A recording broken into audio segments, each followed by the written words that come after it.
Bienvenidos a todos, gracias por estar aquí. Esta es una sesión especial del Seminario de Historia y Medios por dos razones.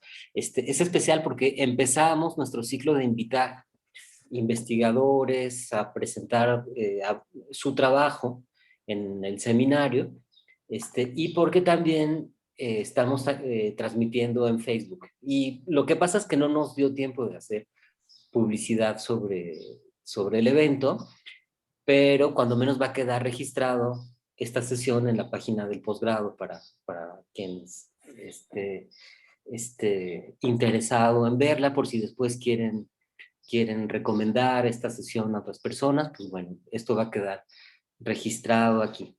Y pues bueno, es una sesión especial también porque tenemos una invitada de lujo. En este caso, incurrimos en un acto de nepotismo académico porque Ana Rosas es mi prima, somos primos, y entonces, pero bueno, ella se ha destacado muchísimo con una investigación sobre públicos de cine en México. Ustedes han leído para preparar esta sesión un capítulo, el capítulo teórico de su tesis de doctorado, que después se convirtió en el libro de Ir al Cine, publicado por GEDISA. Y bueno, creo que Ana ha abierto un camino súper interesante sobre el consumo cultural y de estudios sobre consumo cultural y concretamente sobre estudios de público en cine. Actualmente Ana está haciendo una cosa súper interesante de ampliar esos estudios de cine hacia el público latinoamericano, hacia el público de cine latinoamericano, lo cual es una cosa interesantísima y seguramente de esto nos hablará. Y Ana, un poco contarte quiénes somos y qué constituye este grupo de trabajo. Hace ya un poco más de un año arrancamos el Seminario de Historia y Medios, que está alojado adentro del posgrado en historiografía, pero no solamente tiene gente del posgrado en historiografía.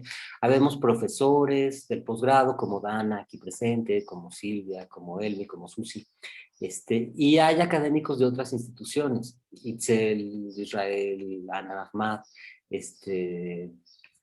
Sara Luna, Laura Camila de la Ibero, hay gente de la Universidad de Guadalajara. Es decir, es un seminario amplio. No solamente está situado en el posgrado, sino que procura traer gente que esté interesada en discutir cómo la historia y cómo ciertos procesos sociales son manifestados en los medios, entendiendo una visión muy amplia de los medios, cine, radio, televisión, pero también pintura, medios digitales actualmente. Y por esto llegamos a ti, a la idea de invitarte, porque hemos estado trabajando distintos temas sobre representación de la historia en el cine primero, luego estuvimos trabajando temas también sobre cómo operan las imágenes en la construcción del recuerdo, luego empezamos a leer cosas sobre cómo opera la memoria cultural y cómo opera una cierta intermedialidad de las imágenes alojadas en los medios masivos de comunicación y cómo transitan de uno a otro. Llegando a eso, empezamos a discutir sobre la medialidad, con lo cual llegamos a leer textos de Martín Barbero y todo esto, y entonces llegamos mucho a la importancia de pensar en nuestros proyectos de investigación en la dimensión de la recepción y de la importancia de la recepción, y por eso pensamos que sería muy bueno invitarte y platicar contigo de tu investigación.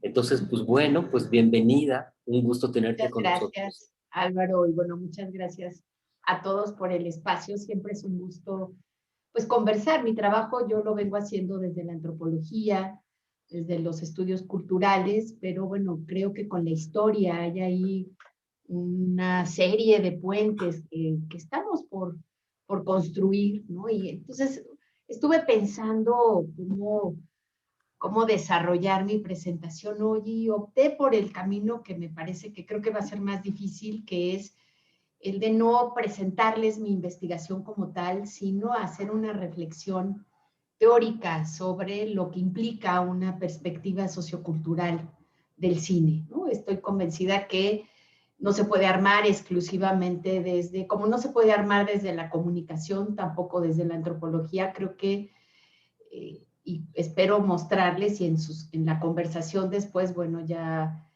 me dirán que es una perspectiva que requiere de una mirada multi o transdisciplinar, ¿no? Y en América Latina, voy a empezar a compartir.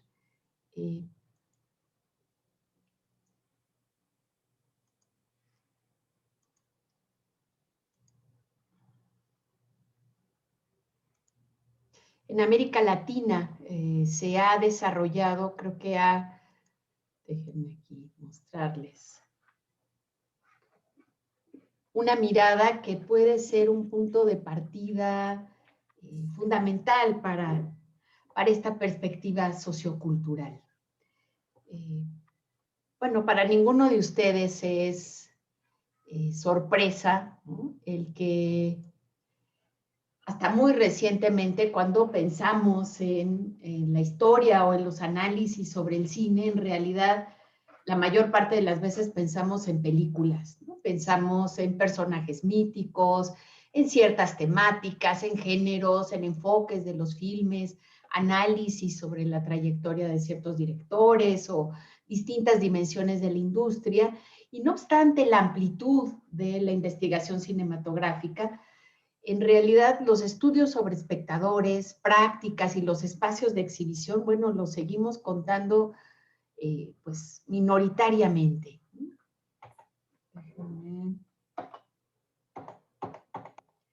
Yo creo que voy a dejar de compartir y voy a hacerlo sin volverlo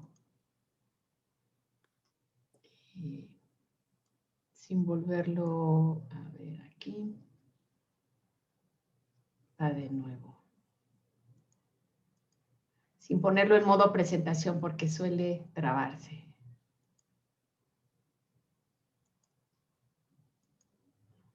Ahí va. Permítanme.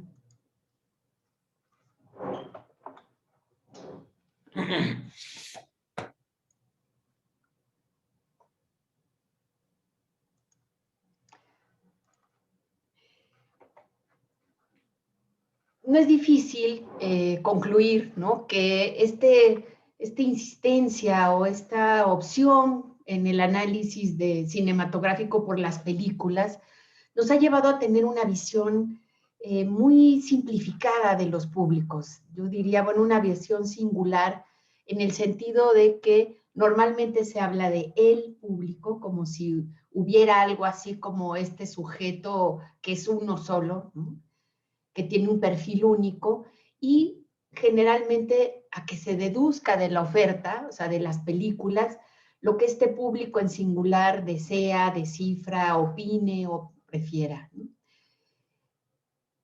Decidí entonces, bueno, mostrarles, hacer un recorrido por cuáles pienso yo que son las rutas que debemos transitar para no subestimar la complejidad de las formas en las que lo que hacen los públicos, las prácticas de acceso cultural, son no solamente prácticas de relación con películas, sino que se entrecruzan con otros aspectos de la trama social de la que forman parte.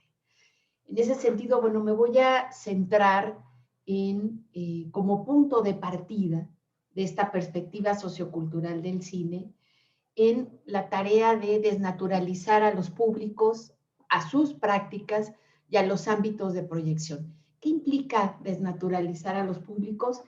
Implica reconocer que son construidos, o sea, que no están ahí. ¿Qué hace la visión que no los historiza, la visión que los ve de una manera ya definida, permanente en el tiempo? Bueno, los naturaliza, pareciera que los públicos están ahí, ¿no?, y que no necesitamos explicar su propia existencia. Creo que si nosotros partimos de que los sentidos de estas prácticas de acceso cultural son variables, que se transforman en el tiempo, que son construidos, que remiten a actividades socialmente definidas, ¿no?, que pertenecen a contextos particulares y como tal cambian, ¿no?, y que los roles que asumen los públicos y los espacios son igualmente diversos y cambiantes.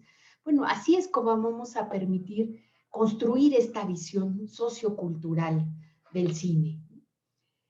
¿Qué ¿Qué implica entonces desnaturalizar al cine? Pues implica entenderlo como parte de un conjunto de ofertas culturales que forman parte, bueno, de fenómenos que se intersectan con otros aspectos de la vida cotidiana, ¿no? Cuando hablamos del cine, hablamos de muchos más fenómenos que simplemente el fenómeno comunicacional, ¿no?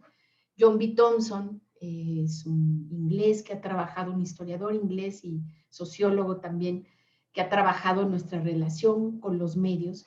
Él dice, bueno, que esta perspectiva sociocultural pues parte de reconocer que el cine y los medios en general no son solamente mecanismos de comunicación, sino que en su desarrollo posibilitan nuevas formas de interacción, crean sedes para la acción y son claves para reestructurar las relaciones sociales y las instituciones de las que forman parte. Esta mirada que busca cuestionar la idea de que los medios producen cosas aislados de sus contextos, bueno, encuentra o se puede llevar hasta los años 60 o 70 del siglo XX, en donde hubo una intensa reacción a esta idea de las prácticas de acceso cultural como prácticas dominadas por los medios, y el acento que se empezó a dar fue pasar de la idea de los efectos de los medios a la idea de los usos de estos, ¿no?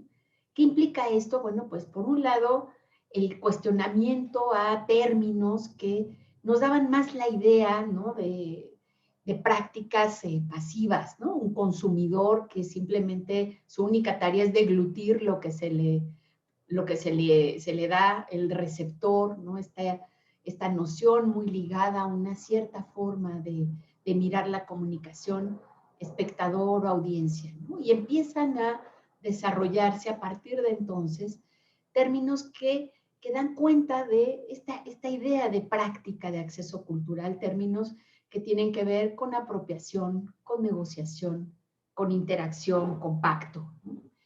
Se cuestiona ampliamente, bueno, y hasta entonces había sido una visión pues dominante, la idea de la escuela de Frankfurt, ¿no?, de Horkheimer, de Adorno, que veía las industrias culturales, bueno, como atrofiadoras de la imaginación, como esta idea de los efectos, ¿no?, que producían estandarización, imitación, y que se dirigían, bueno, a un mercado pasivo de consumidores entendidos desde luego en singular, ¿no?, como masas que reaccionaban de manera homogénea, ¿no?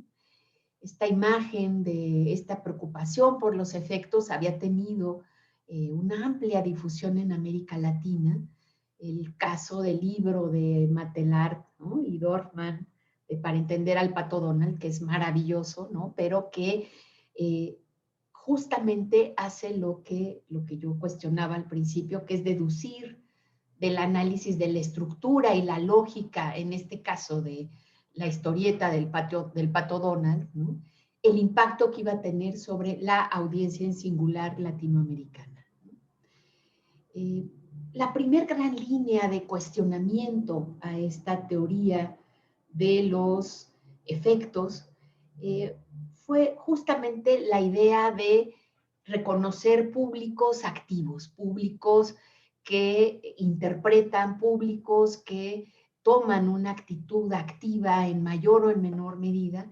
Y bueno, una crítica importante que buscó acotarle y contextualizar esta idea de la actividad de los públicos fue la de los estudios culturales contemporáneos de Birmingham, ¿no?, en donde figuras como Stuart Hall, David Morley, entre otros, dijeron, bueno, es cierto, hay una actitud de interpretación, hay una actitud activa de los públicos, es claro que los mensajes no son unívocos, son polisémicos, ¿no?, y que si bien hay una estructura que conlleva elementos directivos dentro de los mensajes de los medios, tenemos que entender, contextualizar el consumo dentro de estructuras de poder que acotan el margen de actividad del receptor. Había aquí entonces un intento de repensar, bueno, esta visión activa de las prácticas de consumo cultural, pero en un contexto que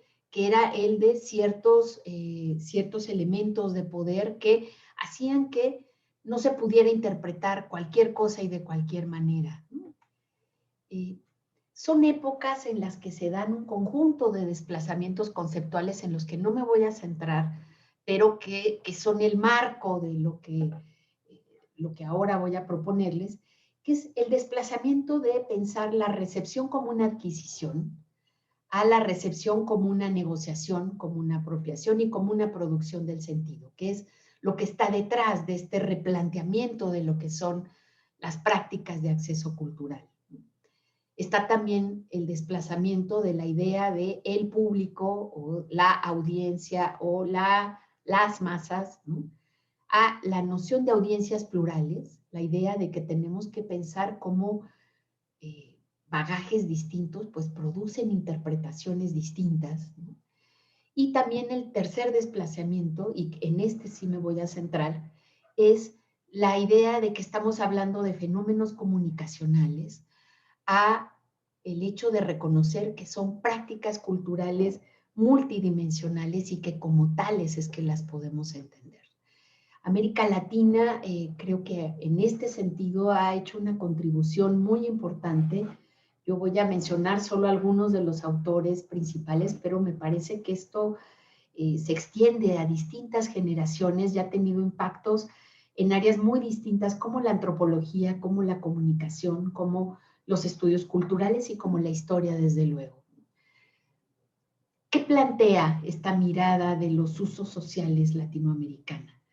Por un lado, bueno, la necesidad de trascender la dimensión comunicativa y estética del consumo, ubicarlas en contextos socioculturales específicos para entender no solamente cómo miramos las películas o cómo miramos las series o cómo leemos libros o cómo escuchamos la radio, sino el conjunto de procesos que atraviesan y condicionan todas estas prácticas.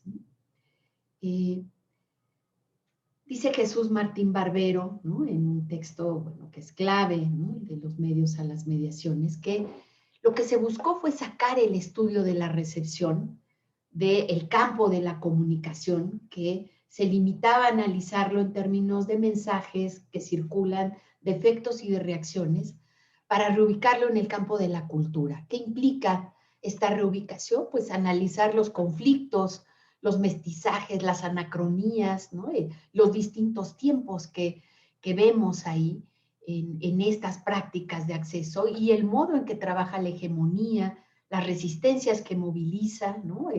Es de ahí, bueno, que se lleva a reconocer los modos de apropiación y, bueno, los contextos en los cuales se realiza. Esto, les decía, bueno, no comienza en los años 70, ya desde los años 60 del siglo XX era clara en Argentina un trabajo muy amplio sobre las audiencias. Empezó originalmente en el campo de la televisión y después se extendió hacia otros medios. Y creo que el núcleo estuvo en la gran influencia de la discusión gramsciana, ¿no?, que mete otros elementos en el debate, ¿no?, que incorpora la noción de hegemonía, que incorpora la noción de los procesos simbólicos vinculados al campo de la política, ¿no? Y creo que este es un caldo de cultivo muy importante para obras como las de Néstor García Canclini, Jesús Martín Barbero, Hugo Achugar, Guillermo Zuckel, Babel Piccini, y bueno, en México me parecen fundamental el trabajo que hicieron desde los estudios culturales Carlos Monsiváis y desde la historia Aurelio de los Reyes, que en sus trabajos van hablando ya no solamente de los fenómenos cinematográficos, sino de toda la dimensión social en la cual esto se desarrolla.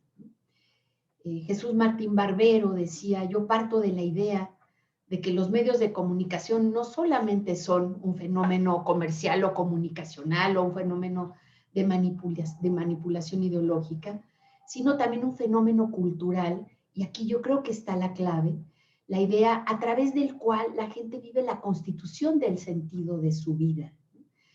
¿Qué implica esta noción de la constitución del sentido de su vida? Implica el reconocimiento de que a la par de que nosotros miramos películas, a la par de que nosotros leemos libros o realizamos otro conjunto de prácticas culturales, nosotros construimos cosas. O sea, la idea de que la práctica de acceso cultural es una práctica significativa, no solamente en términos de interpretación, sino también es una práctica con la cual hacemos, con la cual participamos en el mundo y vamos construyendo, por ejemplo, identidades, conformando comunidades, vamos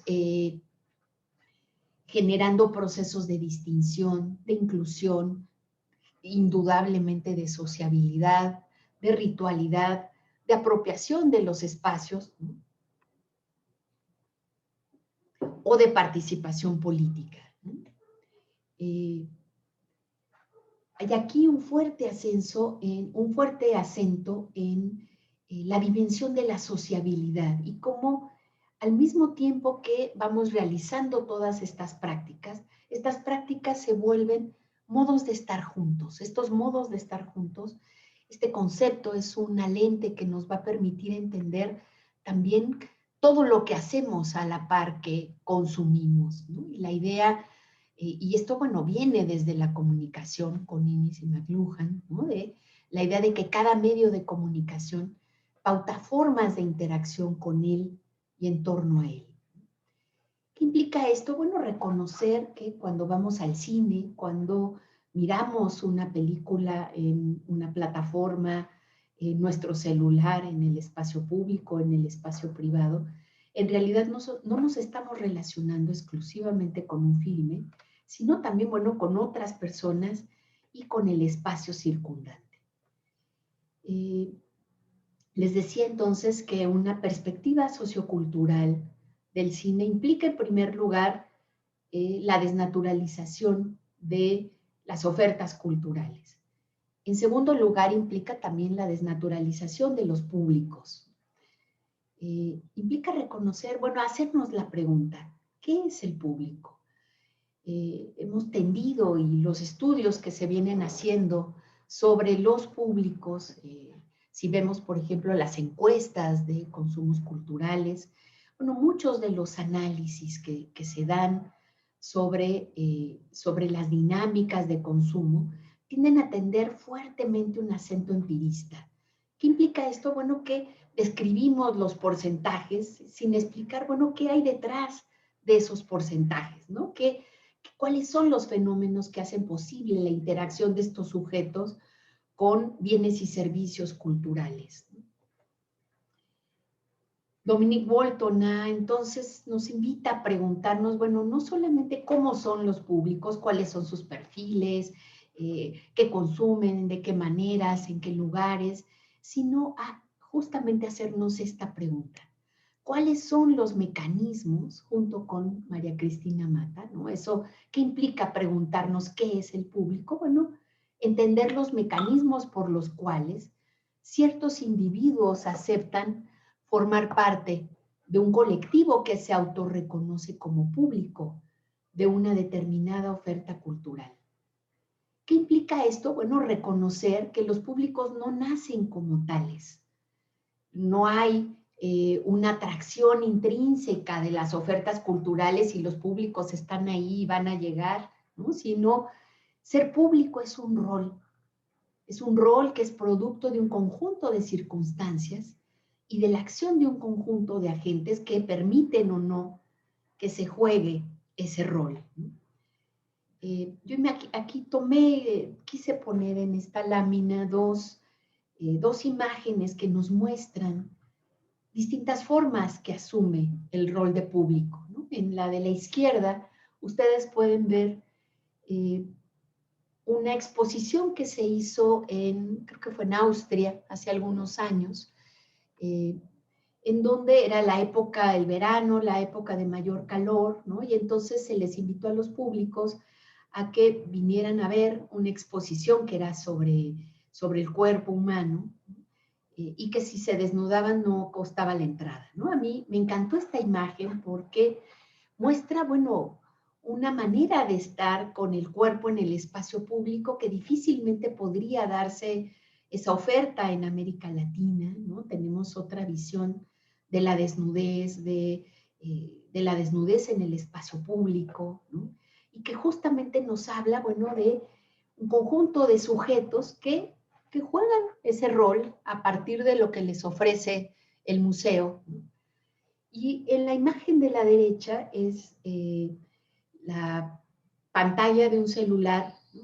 Un celular que muestra a una obra de teatro que se dio usando WhatsApp como un recurso muy importante. Se dio, bueno, en varios países.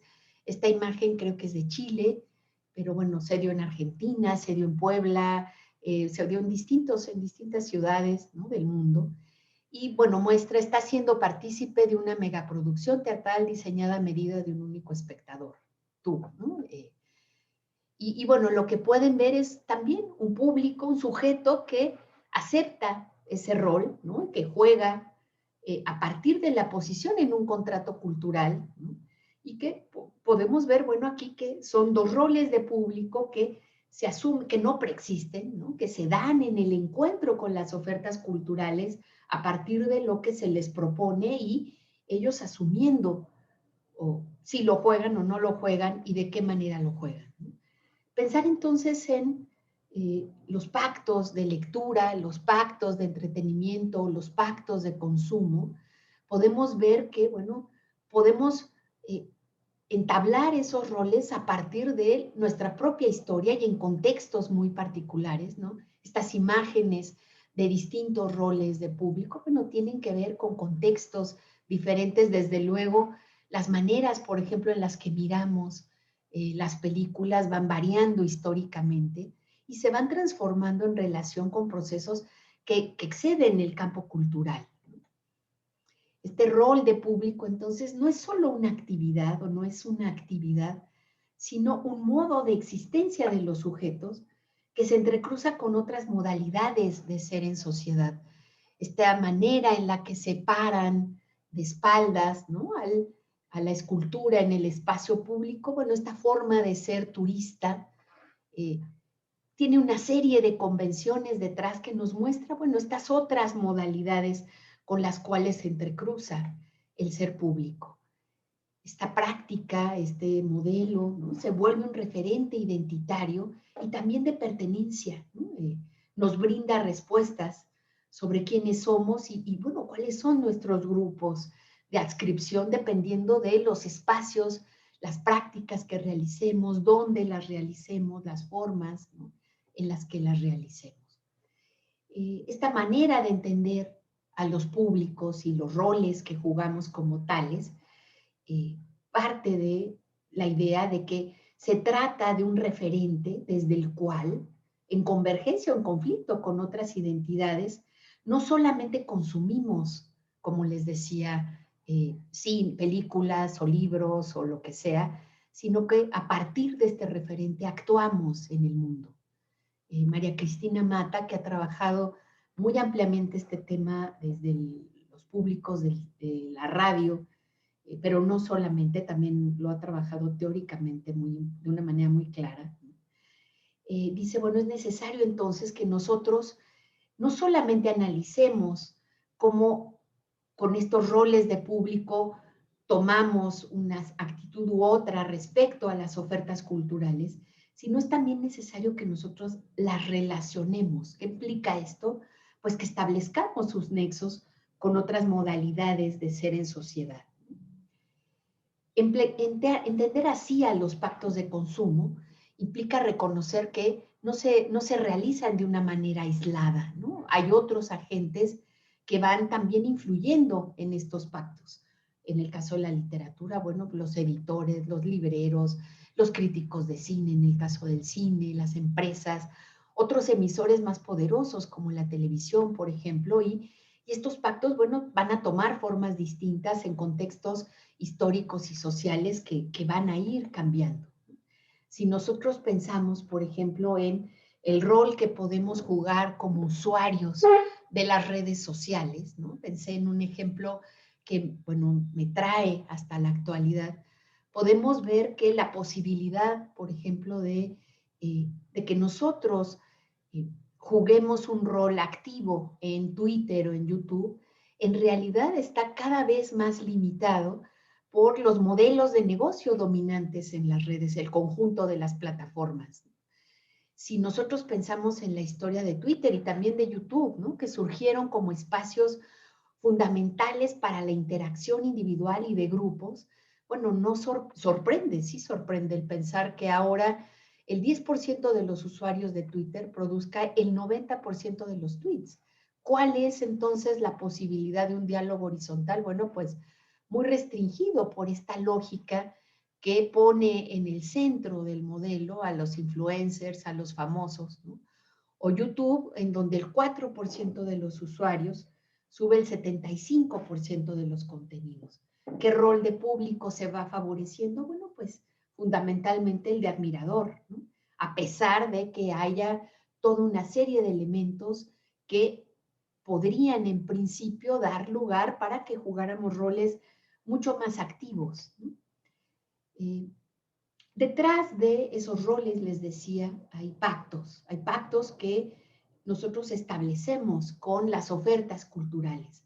Esta noción de los pactos de consumo viene desde la teoría de la enunciación de Benveniste, ¿no? Que él muestra cómo el enunciador, podemos pensar en el cine, podemos pensar en la literatura, podemos pensar en la radio, ofrece no solamente textos escritos, textos audiovisuales, textos de cualquier tipo, ¿no? Pensando el texto como un mensaje, ¿no? Sino también peculiares maneras de decir. O sea, hay en lo que nos ofrecen estrategias discursivas y también soportes o formatos con los cuales nosotros vamos a tener distintas estrategias de cooperación interpretativa. ¿Qué implica esto?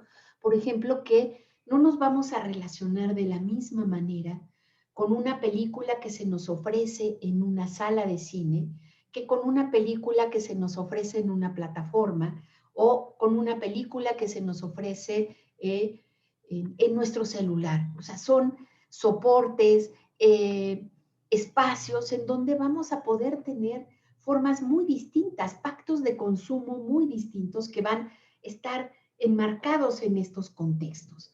¿Qué nos pedía originalmente el modelo ideal de pacto cinematográfico? Bueno, nos pedía que nos quedáramos en silencio, que no negociáramos el espectáculo, o sea, que nos quedáramos sentados mirando lo que se nos ofrecía, a diferencia, por ejemplo, de lo que ocurría previamente en el teatro, lo que ocurría en las carpas o simultáneamente, no solo previamente, en donde los públicos tenían una actitud muy activa de negociación de lo que se les ofrecía. El modelo ideal de pacto cinematográfico también pensaba en la concentración, ¿no? Un espectador entregado a la imagen, sentado en la oscuridad, junto a otros asistentes anónimos y diversos, ¿no? Es claro a lo largo de la historia del ir al cine, y es lo que yo exploro en mi libro, cómo en la historia en mi caso, que fue lo que analicé en la historia de la Ciudad de México, hubo distintos momentos de negociación de este modelo ideal de pacto cinematográfico y en estas formas distintas de negociar fueron claves factores sociales, si los públicos estaban en una parte u otra de la ciudad, factores generacionales, también factores regionales. Nos implica entonces si nosotros nos replanteamos, bueno, ¿qué es el público? Y aquí, bueno, traigo a colación a Michael Barner, que ha trabajado una de las definiciones de público que a mí me parece más productivas en términos de investigación. Él dice, bueno, no obstante la importancia de la noción de público, tendemos a mezclar distintos sentidos. Por un lado, la idea del público como una totalidad, ¿no? El público en general, que es, me parece absolutamente equivocada, ¿no? No existe nada parecido a algo como un público en general. La segunda es la idea de que da la imagen, esta audiencia concreta en un espacio situado en donde sujetos se pueden mirar unos a otros y generan acciones comunes como públicos.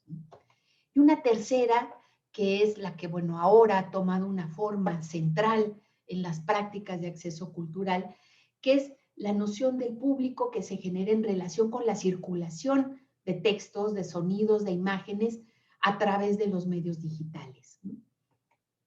Ahí en esta, bueno, nuestras formas de compartir el ser público, bueno, son distintas de las formas presenciales de la versión anterior. Michael Barner dice, ¿qué son los públicos? Él dice, es un cuerpo de desconocidos unidos por la circulación de un discurso. A mí me parece, bueno, que es clave esta definición para entender la manera en la que un conjunto de sujetos se construyen como públicos. ¿Por qué desconocidos? ¿Por qué es clave esto? Bueno, porque en realidad los públicos tienen una historia, ¿no? Esa historia la podemos llevar a unos siglos atrás. ¿Cuándo es que empieza a haber públicos? Es un momento que está estrechamente vinculado con la modernidad y tiene que ver con el momento en el cual los bienes culturales justo se hicieron públicos, ¿no? O sea, comenzaron a ser producidos para el mercado y mediados por él, ¿no? Se tornaron en calidad de mercancías accesibles para cualquiera que pudiera pagar o, como ocurrió en el caso de los museos, para cualquiera que pudiera acceder gratuitamente a estos espacios. El rol de público se produce entonces cuando una oferta cultural que previamente solo circulaba para los convocados se hace pública. Es el momento, el primer momento en el que se empieza a hablar de públicos, es en el finales del siglo XVI, en la época del teatro de Shakespeare, ¿no? En que comenzó a utilizarse este término del público para referirse a los asistentes. Y bueno, está estrechamente ligado a este fenómeno, que es el momento en el que los teatros pasan de ser instituciones cortesanas a instituciones culturales en donde que cobraban la entrada. Había ciertas restricciones, esta posibilidad de que cualquiera pudiera acceder, bueno, se fue dando con destiempos, dependiendo de las ofertas, si era teatral o si era la oferta de libros o si era la oferta de música, no lo voy a desarrollar aquí, pero bueno, en el texto pudieron, yo lo desarrollo en alguna medida para mostrar cómo, como ha mostrado Habermas, ¿no? En realidad no, es una transformación que dio lugar al público como tal. Previamente, es un proceso fundacional. Previamente no había públicos, ¿no? Para que uno pudiera asistir a un concierto o mirar una colección, ¿no? O cualquiera de las ofertas que fuera, en realidad teníamos que pertenecer, teníamos que justo todo lo contrario del anonimato, ¿no? Teníamos que mostrar nuestro rango, nuestra posición social o haber sido convocados por ello. Este rol de público en la modernidad lo traigo a cuenta porque es clave para mostrar cómo cuando estamos hablando para la vinculación de la cultura y la política, estamos hablando de instituciones culturales que son espacios públicos, o sea, el ser público es una noción clave para una cierta concepción de lo público. Estos espacios públicos que en potencia permiten convivir a los diversos.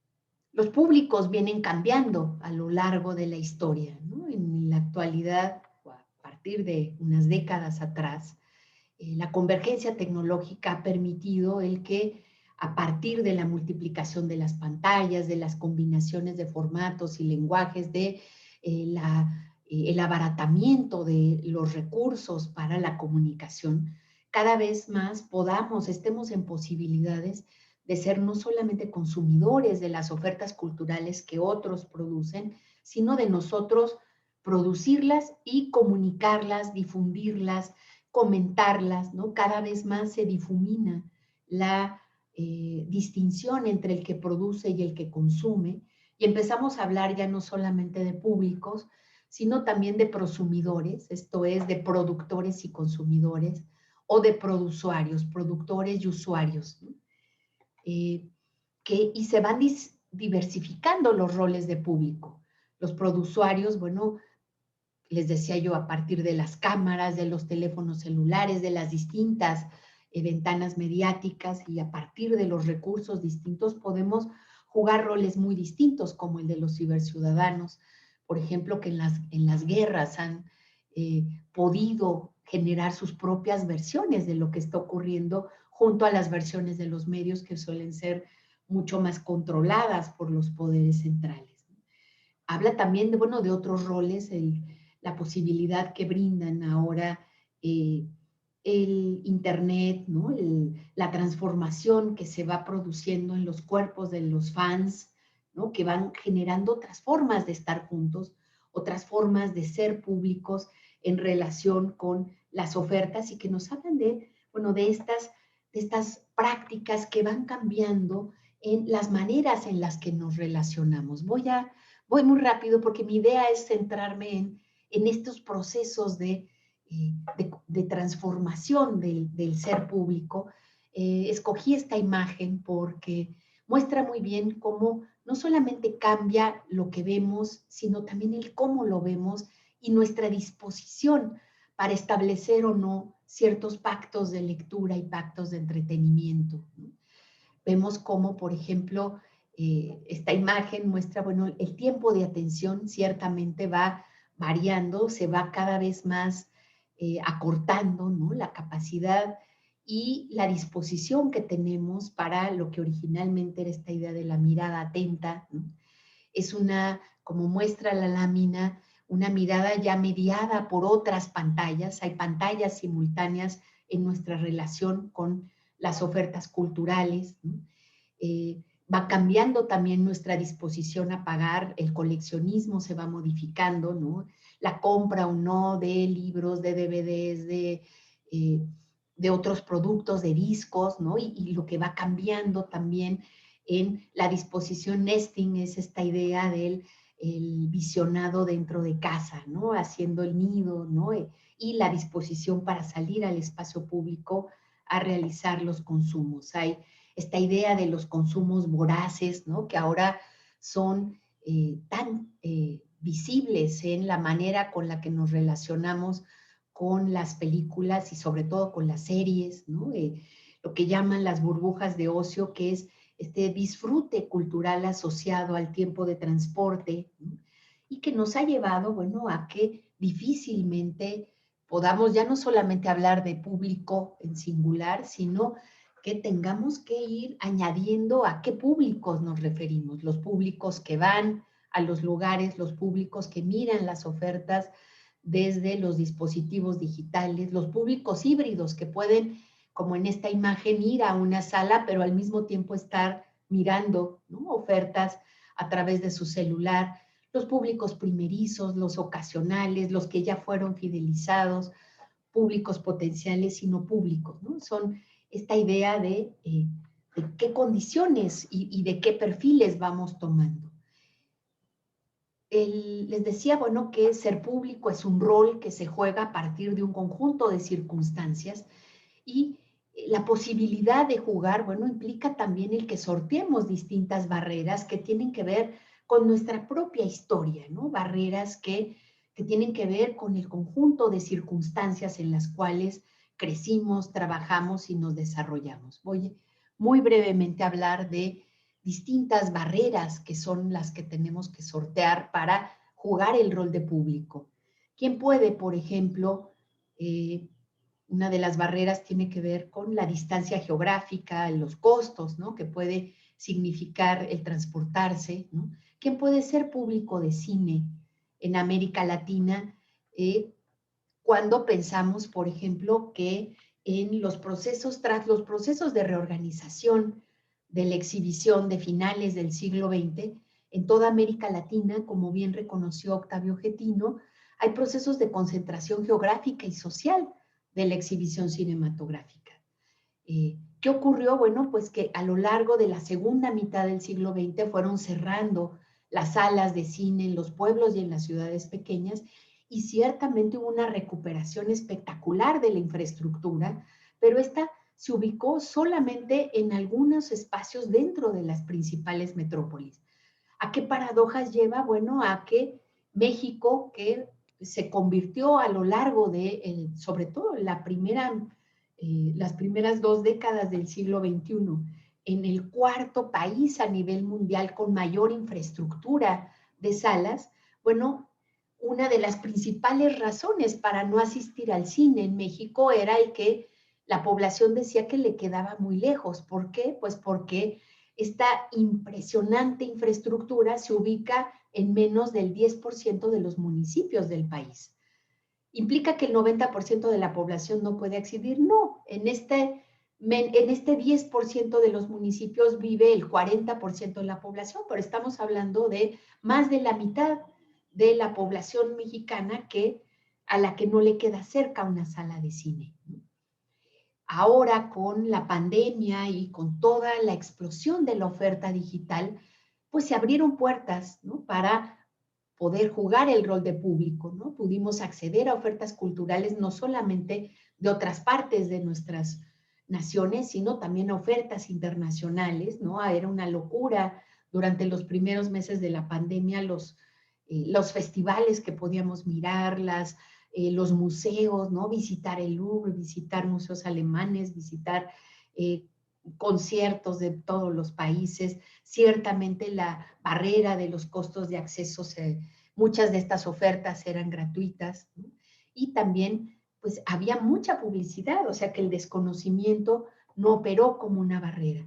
Y sin embargo, bueno, surgieron nuevas, o no es que surgieran, pero se evidenciaron nuevas barreras que tienen que ver, por ejemplo, con la de la bancarización. ¿Quién puede pagar una conexión a una plataforma, ¿no?, cuando pues solo una tercera parte de la población está bancarizada, ¿no? Hay algunas estrategias como la que abren los OXXO, pero eso va limitando las posibilidades, ¿no? También el equipamiento deficiente o desactualizado, ¿no? Apenas en México el 40% de los hogares, el último censo nos mostró que tienen computadora, ¿no? Hay un limitado acceso a buen ancho de banda, ¿no? En la Ciudad de México, 3 de cada 4 tienen internet, y en Chiapas, por ejemplo, apenas 1 de cada 5 hogares tiene acceso a internet.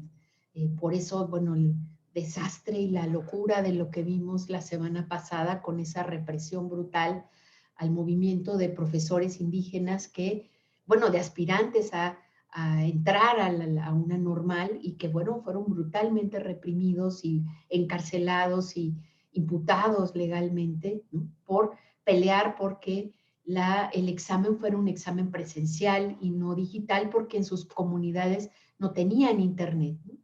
Y bueno, fue evidente también la barrera de la alfabetización, ¿no?, el cómo estos distintos estadios de conocimiento de cómo relacionarnos digitalmente con las ofertas como una barrera. ¿Qué, perdón? No, se abrió el micrófono Ya. accidentalmente, pero nada, sigue, sigue.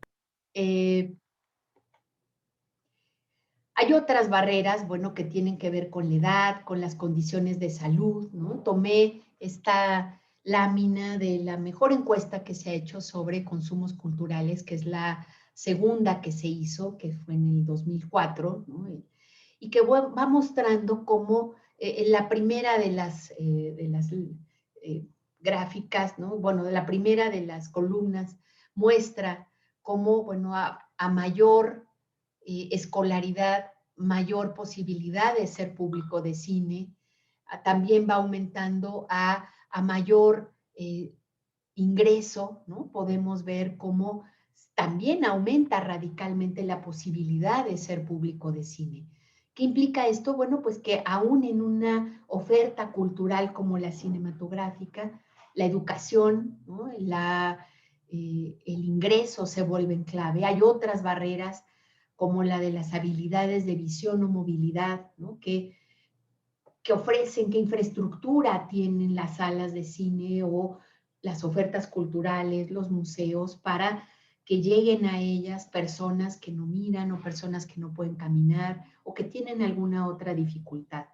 Hace unos años, bueno, se hizo un enorme escándalo con este boleto de Cinépolis, ¿no?, que recomendaba abiertamente que las personas con discapacidad se abstuvieran de ingresar a las salas de este espacio, ¿no? Y que bueno, fue tremendo, ¿no? Porque es mostrar como el no nos hacemos responsables, ¿no? De los accidentes que puedan ocurrir si usted viene en una silla de ruedas, a diferencia de lo que ocurre en países como Colombia, ¿no? Donde, o como en varios países europeos o algunos asiáticos, en donde hay dentro de la infraestructura de las salas rampas para llegar, lugares sin butacas para que se ubique la población que llega con silla de ruedas o dispositivos electrónicos para que pueda con sus celulares disfrutar, tener derecho a la experiencia cinematográfica.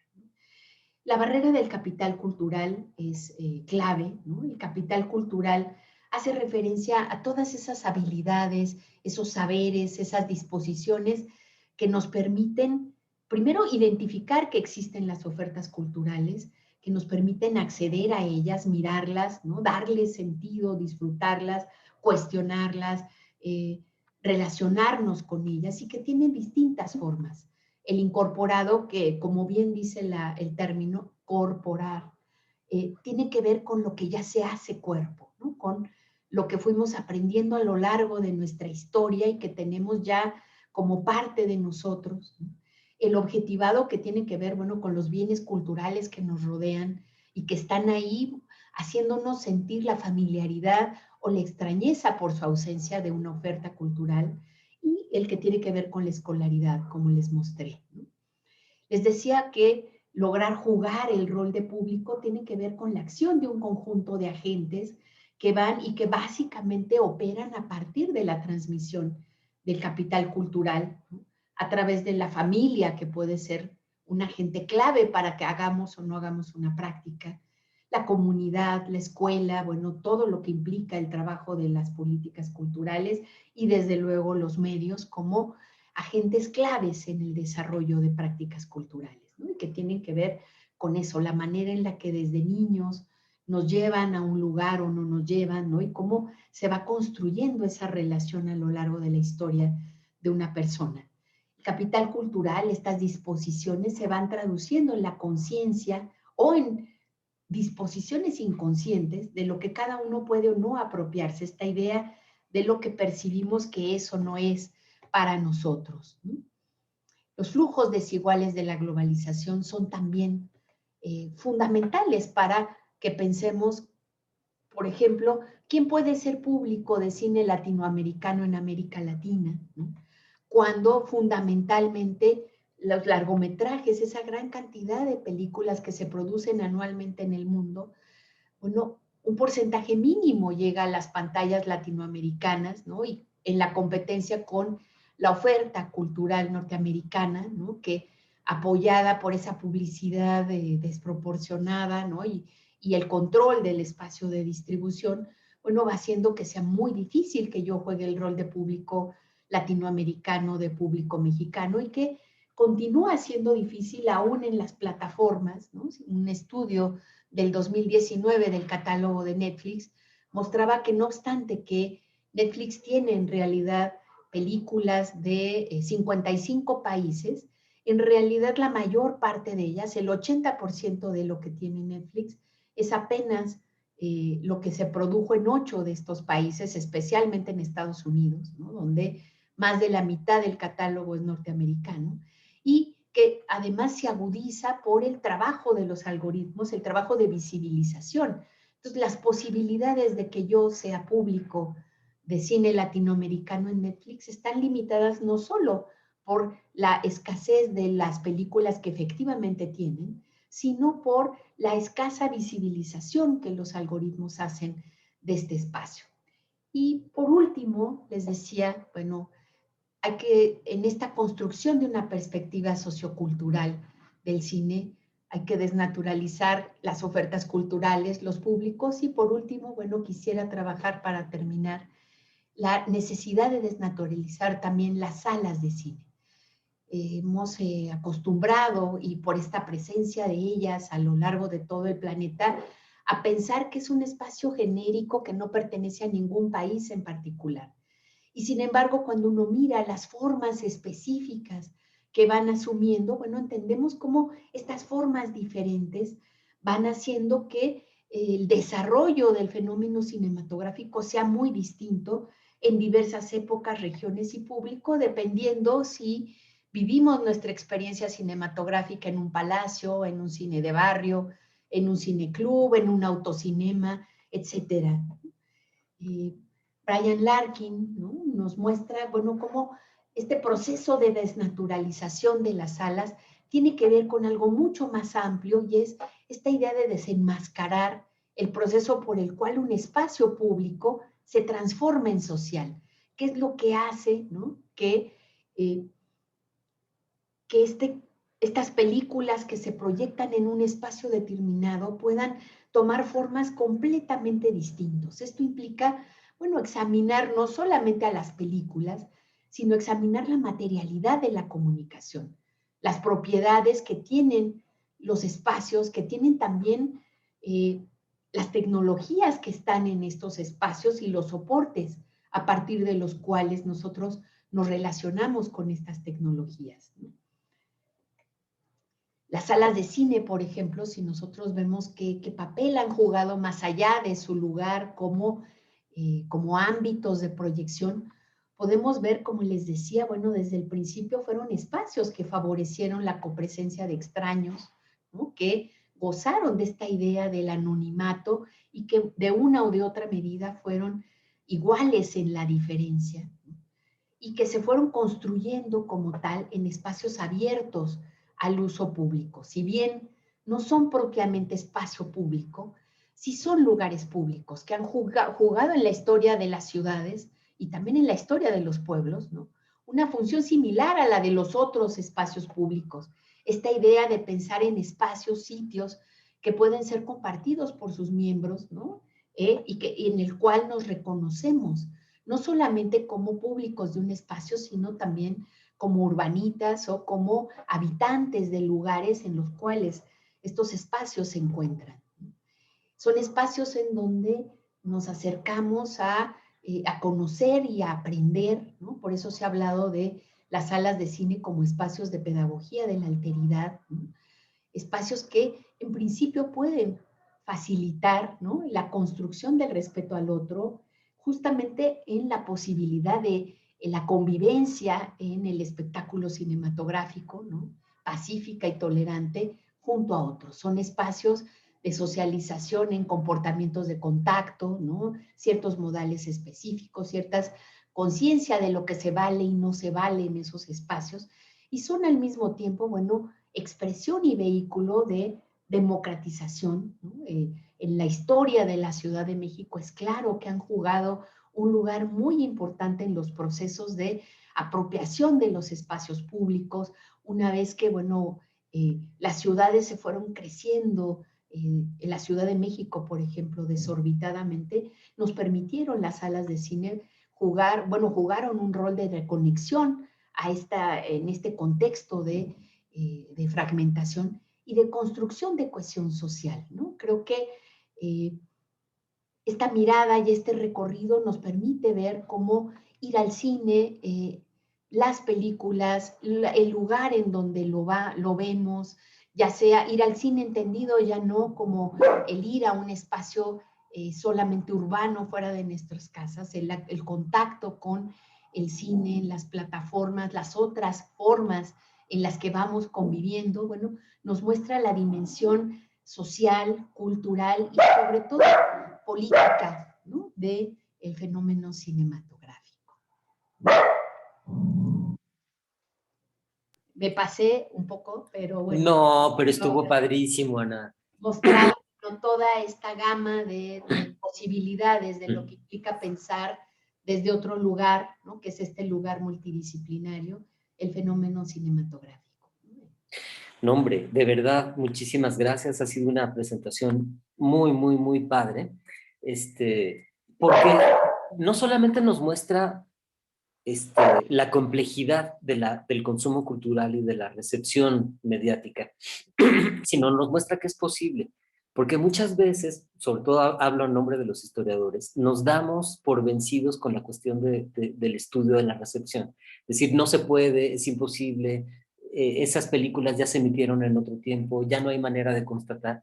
Y tú lo que has hecho con tu libro, con esta presentación, no solamente es decir, es complejo, no se puede reducir a una cuestión simple, sino que además es posible, hay metodologías, hay maneras de entenderlo. Entonces, yo creo que esta presentación nos va a ser súper útil para todas las investigaciones que estamos haciendo aquí, en el interior de este seminario.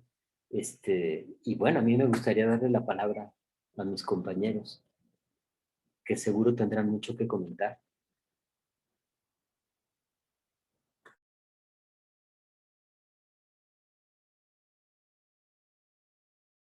No se amontonen. Susi, adelante Susi. Ok, muchas gracias por la presentación. Yo Y también después creo Fernando Mino, perdón. muy buena y pues bastante amplia en términos de todo lo que se abarcó, ¿no? Fueron muchos temas los que tomó y yo solo quiero pues dejar una pregunta, una reflexión pequeñita de uno de los puntos que tocó tanto en el texto como ahorita. Ya mencionó el doctor Álvaro sobre esta complejización del proceso de análisis de alguna recepción específica de alguna industria cultural. Pero a mí lo que más me gustó del texto, bueno, aparte de que trabaja mucho esta construcción del gusto desde Bourdieu, es lo que más, de las cosas que más me llamaron la atención, este énfasis que hace en el acceso que hay a ciertos contenidos culturales como el cine, como cualquier emisión comunicativa o cultural, ya pensándola más antropológicamente, porque muchas veces nos quedamos en la parte, no, por un lado, unos que se van por el asunto del gusto, como Bourdieu, y como esto pues genera desde nuestro hábitus, como acceder o qué intereses tenemos, ¿no? Para culturales de consumo.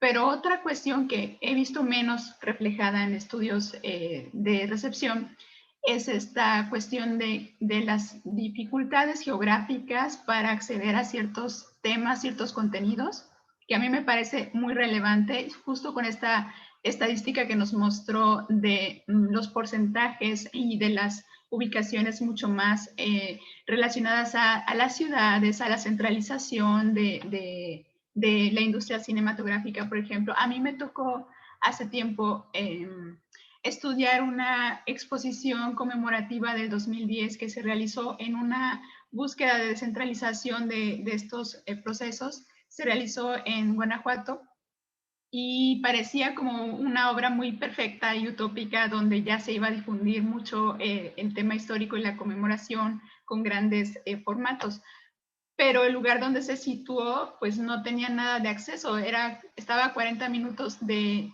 las dos ciudades importantes y costaba mucho llegar. Entonces sí era un problema, y no solo por eso, sino que también estructuralmente la luz se les iba cada rato. Entonces había muchos problemas físicos, materiales en torno a esa iniciativa cultural. Yo creo que es muy interesante eso y lo dejo así como para discusión. ¿Les parece que juntemos las tres manos que están levantadas para hacer una primera ronda? Después vendría Fernando Mino. Mino, manifiéstate. Se nos fue Fernando Mino. Pero está Israel Rodríguez, en lo que Fernando Mino se manifiesta. Bueno, yo más que una pregunta, tengo un elogio y luego una pregunta, ¿no? Muchas gracias. Yo tengo miedo porque voy a hablar desde el punto de vista del fan. Me encanta el trabajo de Ana. Creo que como historiador habíamos estado, como bien lo dijo Álvaro, como muy lejos, no solo lejos, sino reticentes a los estudios de público, porque o estaban en el terreno completo de la teoría y de la, por no decir de la especulación, o de la resignación total, ¿no? Que todos los textos de historia del cine que trataban de salirse de la historia de las películas, pues aventábamos como un pequeño texto ahí diciendo que era muy difícil y que pues ojalá alguien lo haga, ¿no? El asunto de los estudios de cine, o remitíamos como a la teoría Y en el otro extremo nos pasó incluso en algunos coloquios que hicimos los coloquios de cine que hacíamos en la universidad, en la UNAM, que cuando llegaban ponencias de estudios de públicos, nos llegó a pasar que de repente llegaba pues, gente de sociología con un montón de encuestas. Para empezar, no encajaban en nuestras mesas, que se dedicaban pues, fundamentalmente a estudiar películas, y además teníamos como una aversión directa, ¿no? A estar escuchando los resultados de las encuestas, de si a las personas les gustaba ver a Gael García en las películas o no, o si les gustaba tal género o cual. Y entonces como que nos bloqueábamos y decíamos, no, pues eso no nos corresponde. Entonces seguíamos haciendo como la historia del cine, que era la historia, que es la historia de las películas fundamentalmente. Entonces, ya voy a acabar el elogio. Eh, Me parece que es un texto súper refrescante. O sea, tu libro, yo estuve escuchando la plática que diste con los argentinos hace tiempo, unas semanas, y como meter al debate sobre la historia del cine y sobre las películas y sobre los contenidos de las películas, la injerencia del público como un elemento de negociación permanente y compleja, y sobre todo la historicidad también como bien tú lo llamas, la desnaturalización, que yo le pondría desnaturalización guión historización, ¿no? De este sujeto público, que y aquí ya viene como mi pregunta, ¿no? Cuando estuve ya tratando de meter este elemento del público en mi tesis doctoral, mi asesor, Ariel Rodríguez Curi, me insistió muchísimo.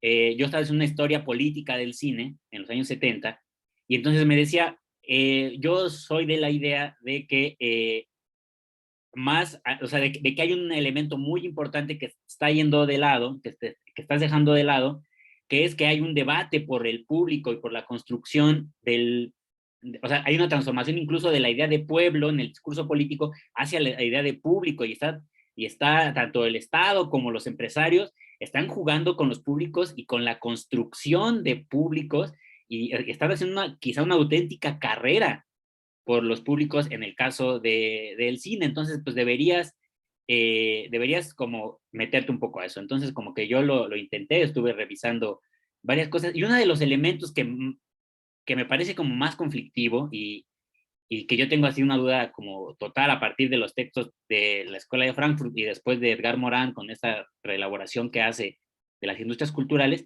es sobre la tensión entre la homogenización, esta tensión que existe en el cine concretamente, yo hablo con los públicos de cine, ¿no? La tensión que hay entre la homogenización del gusto como un elemento esencial del éxito del cine y la particularización del objeto producido la particularidad de los públicos. O sea, cómo se generó en el éxito y de las producciones cinematográficas y ahora televisivas y ahora de streaming, cómo convive conflictivamente o cómo se desarrolla esa relación entre un gusto homogenizado y una oferta como tan plural. No sé si me di a entender, pero bueno, esa es para mi pregunta. Muchas gracias. Eh, Muchas gracias, Isra. Fernando, ¿crees que tengas posibilidad de hablar con tu conexión? A Creo ver, si que... quieres, tratamos. ¿Me A ver, escuchan? perfecto, sí. Y Va, después va si María se Rosa, puede, sí. Sí, si se te puede, a escuchamos ver si lo perfecto. logramos. A mí me interesa mucho abordar el tema de los públicos en la época, en la década de los 40, los 60, que es una época, hablando de los públicos cinematográficos, particularmente rico por la centralidad que tiene en cuanto a los medios de comunicación, pero pues también como historiadores, pues muy complejo de acercarse, de palpar, de establecer cómo era el consumo cinematográfico. Entonces, en ese sentido, me interesa mucho conocer la experiencia de Ana en cuanto a su abordaje. Sé que aborda y trabaja parte de este tema. ¿A qué retos se enfrentó y cómo los enfrentó y cuál es su opinión sobre el estado de la investigación de estas épocas en particular? Y también me interesa mucho conocer su postura sobre el consumo cinematográfico en Latinoamérica, que sé que también ahora mismo está como llevando hacia allá su investigación y pues que también me parece pues particularmente rico. Buenísimo. Si quieren, juntamos una más y luego ya dejamos a Ana contestar porque se están juntando muchas. Ana Rosa. María Rosa, perdón, María Rosa, María Rosa. María Rosa. Mi tocaya. Sí, no es María Rosa. Vas, María Rosa. No tienes prendido el micrófono.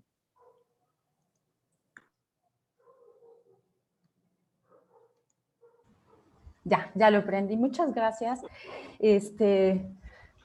Me encantó tu trabajo y me uno a lo que han dicho Álvaro e Israel particularmente. Nos damos rápidamente por vencidos los historiadores. Yo trabajo documentales de salud pública, históricos, de los años 40 a los 70 más o menos, y a cada charla o a cada clase cuando me preguntan, ¿y qué pasó con la recepción de los documentales? En automático hay un freno ahí de, bueno, es que las fuentes no me dan material. Mientras yo te leía, lo que a mí mis fuentes de los años 50 me dicen es que los documentales, estos son documentales hechos por la Secretaría de Salubridad y Asistencia, documentales que hizo Walt Disney en los años 40. Lo que me dicen las fuentes es, los proyectaban en escuelas, en cárceles, en hospitales para enfermos. Eso es lo que dice la fuente. Ya después no podía yo conseguir más material. Y en la medida que te escuchaba estas definiciones de públicos, yo pensaba un poco en ese público, y no sé si valga la categoría, ese público cautivo, ese público al que le llevan que ver, ¿sí? Ese público un poco excluido, los enfermos que están en un hospital y que también son públicos. Esa relación y bueno, poder saber qué decían, qué opinaban, me parecería fantástico, pero en efecto, las fuentes tienen su límite. Cuando mencionaste a los críticos de cine, pues igualmente buscaba yo que a ver si algún médico opinaba sobre la experiencia de cine. Y que además también hay fotografías que muestran que en muchas películas, largometrajes silentes, sí se proyectaron en cines en la Ciudad de México. Entonces hay como esas, sí, en este tema en particular veo esas dos opciones y pienso en esos públicos a los que definitivamente no sabría cómo acceder, pues, ¿no? Y en ese momento histórico. Entonces un poco mi pregunta también se relaciona con la que acaba de hacer Fernando. Tu opinión sobre esos materiales de los años 40, 50, 60 y casi que ¿qué recomendaciones, no? ¿Cómo llegarle a todo eso? Es básicamente mi inquietud. Y muchas gracias. Pues buenísimo, juntamos un Muchas buen... gracias, buenísimas preguntas que bueno, simplemente, pues bueno, continuaré la conversación. Yo creo que buena parte de ellas en realidad pues están ahí abiertas al trabajo que tenemos que hacer conjuntamente como investigadores, ¿no?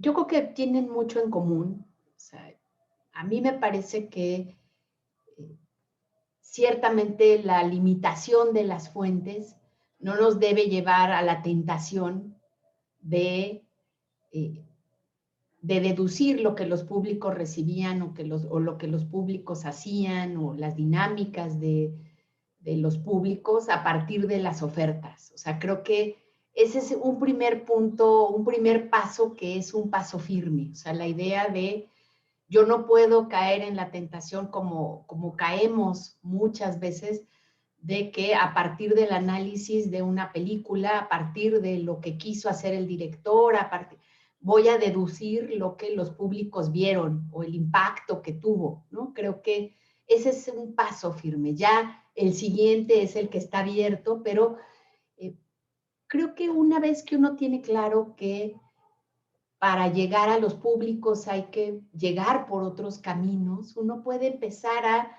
explorar otras maneras de trabajar con las fuentes y que muchas veces pueden ser muy sorprendentes, ¿no?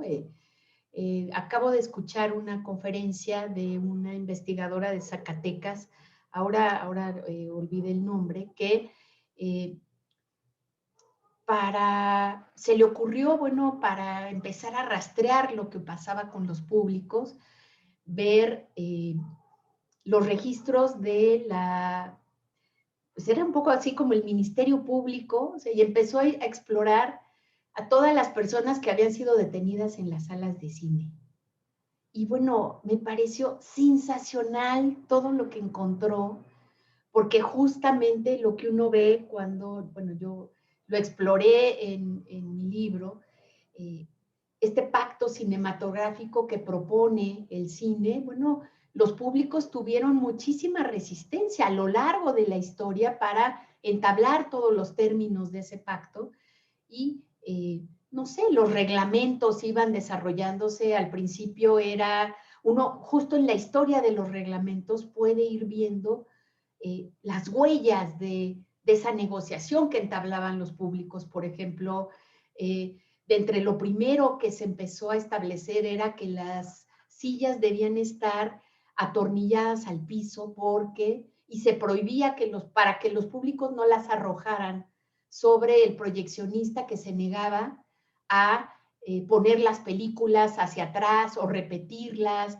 Entonces, ¿qué ve uno ahí? Bueno, es otra manera de ver la fuente. Yo no me atrevería a decir qué es lo que ocurrió con ese reglamento, si ese reglamento efectivamente funcionó, ¿no? Pero me va dando pistas de la resistencia de los públicos a someterse a un espectáculo que ya está definido, a jugar un rol que es el rol que se les está proponiendo y bueno, a partir de esa mirada es que uno puede ir explorando, asomándose a, ciertamente, y coincido con ustedes, las fuentes son muy escasas muchas veces, ¿no? Pero no por eso podemos renunciar o pensar en la salida fácil de que a partir de analizar una película podemos pensar que eso efectivamente es lo que la gente leyó, ¿no? Monsiváis tiene análisis fascinantes de cómo las películas no son un solo nivel de mensaje, sino que tienen muchos niveles y películas como las de las ficheras, por ejemplo, o las cabareteras, que podían tener todo un discurso moralista de que uno debe portarse bien, no debe hacer esto ni esto, debe quedarse en su casa como mujer del hogar.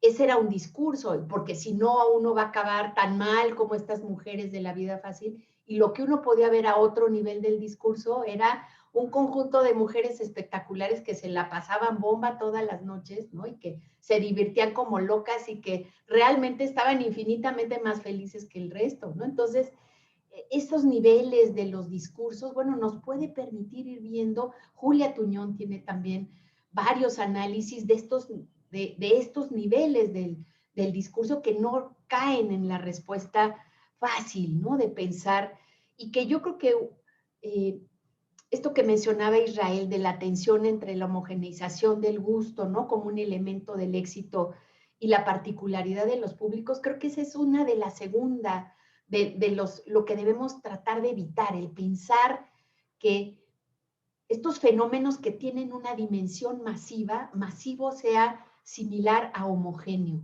Y aquí, bueno, lo ligo con lo que apenas estamos empezando a explorar, que es el fenómeno de la expansión del cine de la época de oro mexicano a lo largo del siglo XX por toda Iberoamérica y que ha sido interpretada mucho en esta clave, ¿no? En la idea de que esta expansión en realidad llegó y se impuso sobre toda América Latina o toda Iberoamérica. Y lo que uno ve cuando empieza a entrevistar a los públicos es que en realidad los públicos de distintas regiones hicieron cosas muy distintas con esa misma oferta.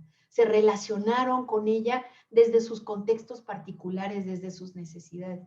Esta idea de que ser público no es exclusivamente relacionarse con una oferta cultural, sino intervenir en el mundo con todo lo que ocurre en ese proceso de recepción y de interpretación.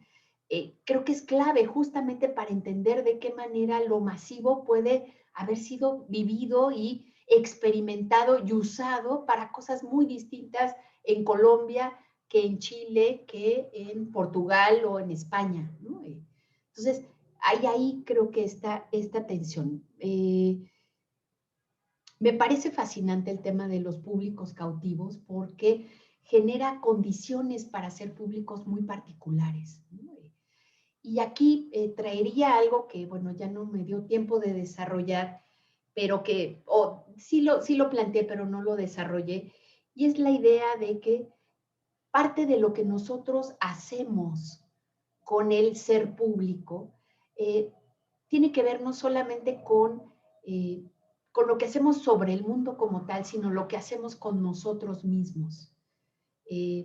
Parte de lo que hacemos tiene que ver con lo que nos construimos al leer, al mirar, al escuchar, al fotografiar, comunicar. O sea, nos vamos construyendo a nosotros mismos y a mí me parecería fascinante ver, bueno, qué ocurre en estos contextos de como las cárceles o en todos sanatorios, en todos estos espacios en donde uno es de alguna manera público, cautivo, ¿no? Por distintas circunstancias, y de qué manera puede servirles para construir versiones alternativas de sí mismos, para trabajar el encierro de otra manera, la enfermedad. O sea, creo que si hay algo que se abre con esta perspectiva que activa de los públicos, yo detesto la noción de público pasivo porque creo que no existe ninguna posibilidad de ser pasivo, aún el tipo más inactivo, tirado en un sillón viendo una película que no requiere ningún esfuerzo en teoría, está haciendo muchas cosas con esa práctica, ¿no? Entonces,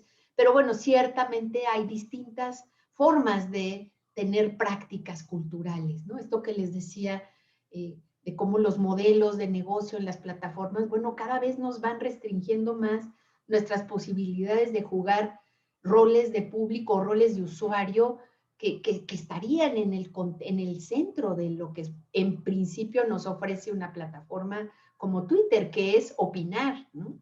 Y bueno, el que tan poca proporción de los tuiteros emita su opinión y más bien esté leyendo la de otros además, muy pocos otros, ¿no? Nos habla, bueno, de cómo el ser público en realidad está pues amarrado a este conjunto de circunstancias. Yo creo que podemos seguir con las siguientes y vamos. Tenemos 4 más, bueno, 5 con las de Laura Camila, pero son Melissa, luego Sara, luego Charlois y luego Elvi. Melissa, adelante. Hola, buenas tardes. Pues igual que los compañeros, me uno a las felicitaciones porque la verdad es que es muy fresco y siempre necesitamos, pues, sacarnos un poco la idea de que la recepción es imposible de estudiar, ¿no? Entonces, creo que desde el texto y toda la exposición, pues ha sido muy sugerente. A mí me pasa que estudiando los públicos de los 40, por ejemplo, podríamos tener acceso quizá a el crecimiento de las salas cinematográficas, ¿no? Y eso a lo mejor nos ayudaría a tener cierta idea de cuánta gente va al cine, porque, bueno, pues pasamos de tener 15 salas a tener 300, 2000 en un periodo muy corto de tiempo. Y entonces, bueno, esa parte creo que es importante también pensarla, ¿no? Saber cuánta población asiste al cine, o más o menos, ¿no? Pero si bien podemos llegar a la cantidad, a lo mejor, del público, a mí me llama mucho la atención estudiar cómo se forman estos hábitos de consumo, es decir, cómo se desarrolla un gusto por ciertas películas, ¿no? Si pensamos, por ejemplo, en las películas de los 40 y los 50, de la famosa época dorada, pues vemos, por ejemplo, que una película como Los Olvidados, que hoy en día es como de culto, pues en esa época no le gustó a la gente, ¿no? La gente no la soportó, incluso se quejaban de que era una película que no mostraba realmente a México, etcétera, ¿no? Entonces creo que duró una semana o 15 días en pantalla y ya después que tuvo reconocimiento internacional, entonces, bueno, ya se adoptó otra cosa, ¿no?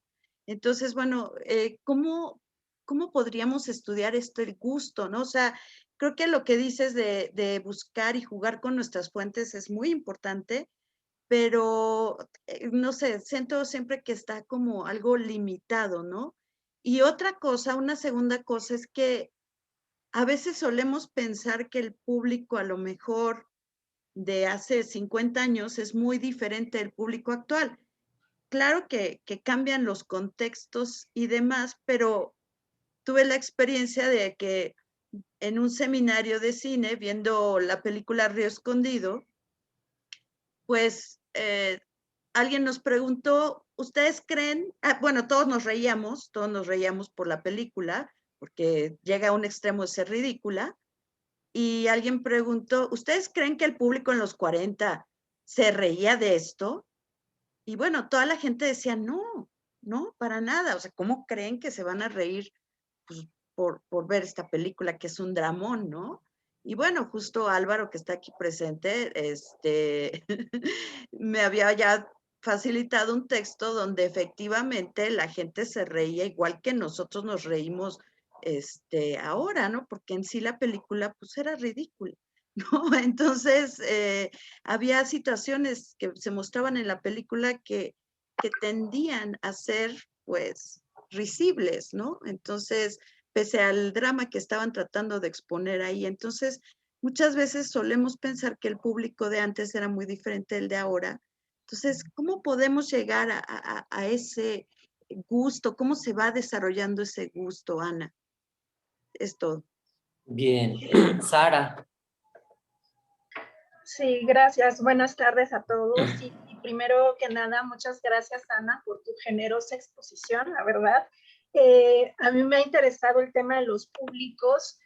Tengo ahí un pequeño artículo sobre públicos, pero públicos teatrales, que es donde yo más, me he enfocado a la cuestión del teatro. Pero tu exposición justo creo que articula muy bien como todo este entramado conceptual que puede ser muy fructífero, ¿no? Para pensarlos. Ahora, justo escuchando las otras intervenciones, pensaba que en el caso, en mi caso, ¿no? A mí me ha servido mucho para estudiar a los públicos de teatro, no solo explorar cuáles son los estrenos, ¿no? O las piezas o el contenido y sus representaciones, ¿no? Sino lo que se dice sobre estos estrenos, ¿no? Y eso sí se puede encontrar muchas veces tanto en la prensa, no solo por parte de la crítica teatral.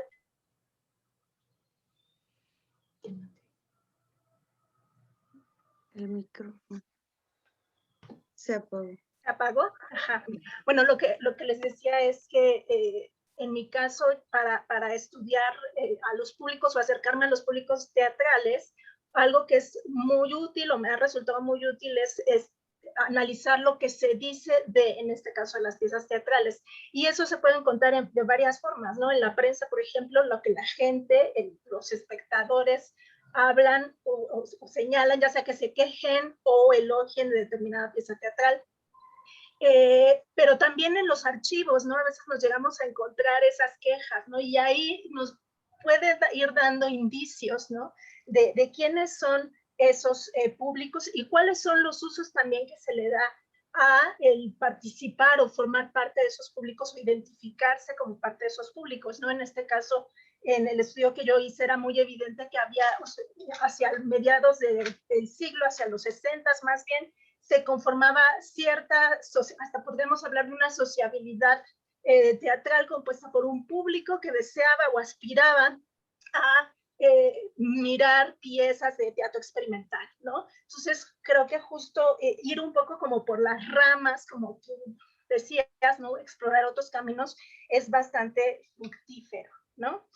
También otra manera tiene que ver con los reestrenos, ¿no? En el caso del teatro, ¿no? Por ejemplo, hay una pieza que cuando fue recién estrenada causó polémica, fue objeto de ciertas acciones por parte de las autoridades del Distrito Federal, un poco como que le quisieron censurar unos cachos, ¿no? Sin embargo, es una pieza que se reestrenó y se reestrenó y se reestrenó muchísimos años, ¿no? Entonces, esto nos habla también de el tipo de contenidos que el público teatral, ¿no? Que no es un público tan amplio como el del cine, pero que aspiraba a ver, ¿no? Que disfrutaba ver y pagaba por ver, ¿no?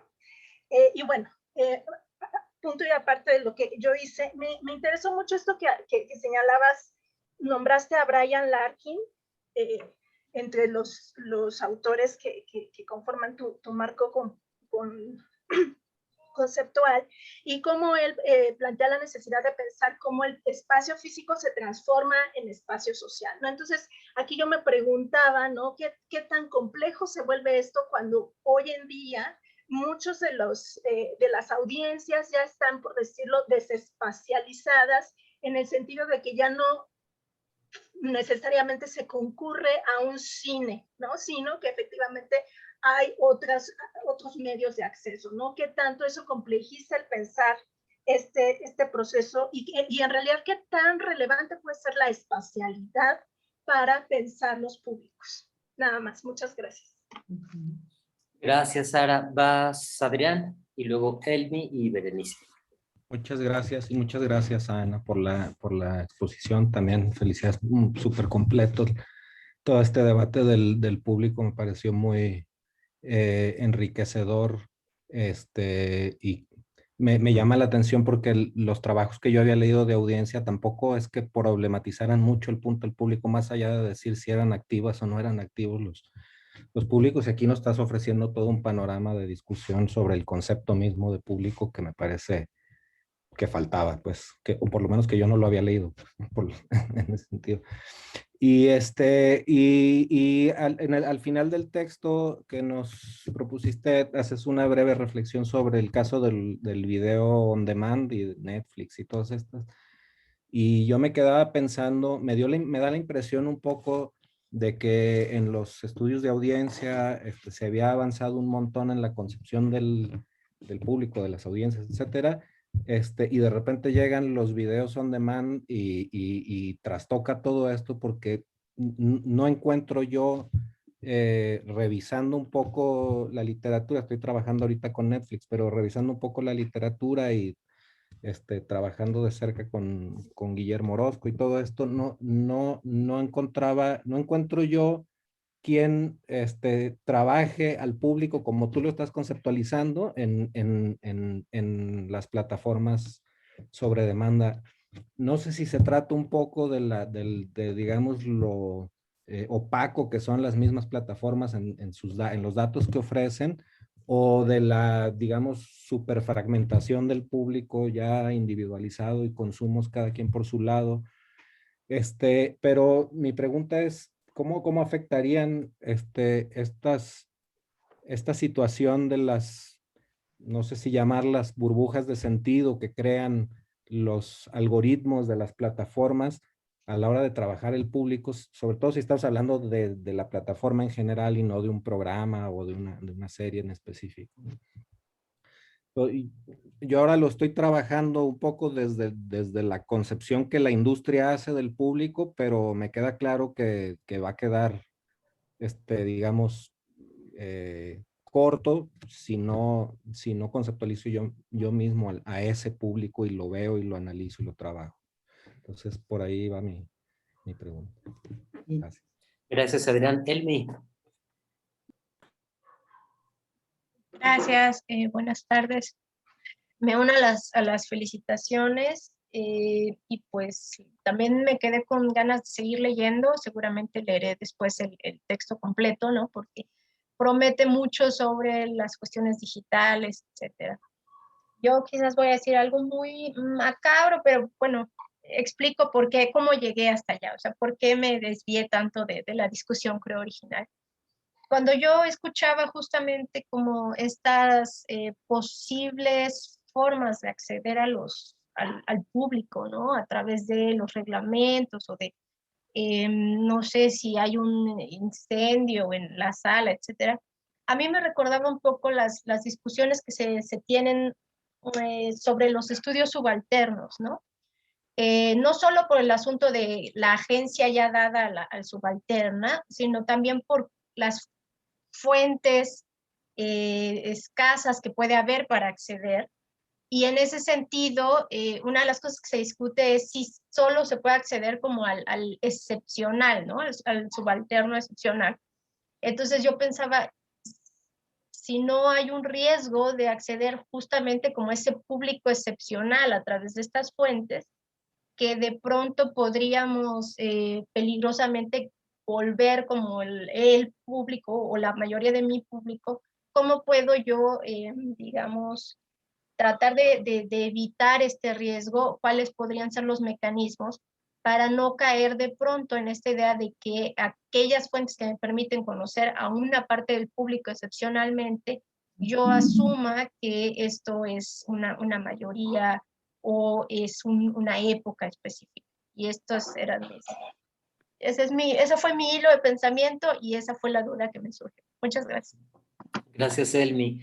Berenice. Hola, pues buenas tardes a todos.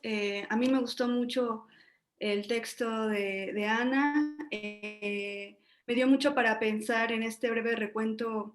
Pues yo sí lo considero histórico de cómo fue evolucionando el concepto de público hasta nuestros días.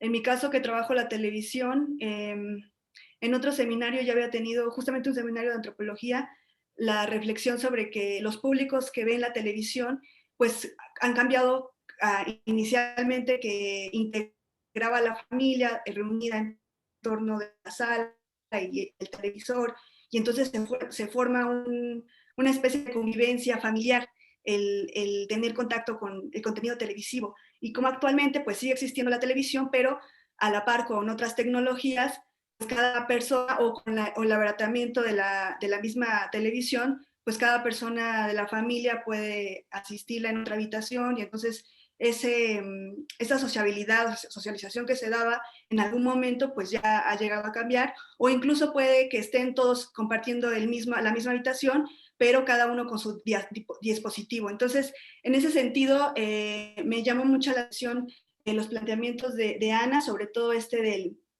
prudosuario, que es justamente el que observa, el que es público, pero al mismo tiempo es creador, que va muy ad hoc con los tiempos actuales, con las tecnologías, redes sociales, etcétera, etcétera.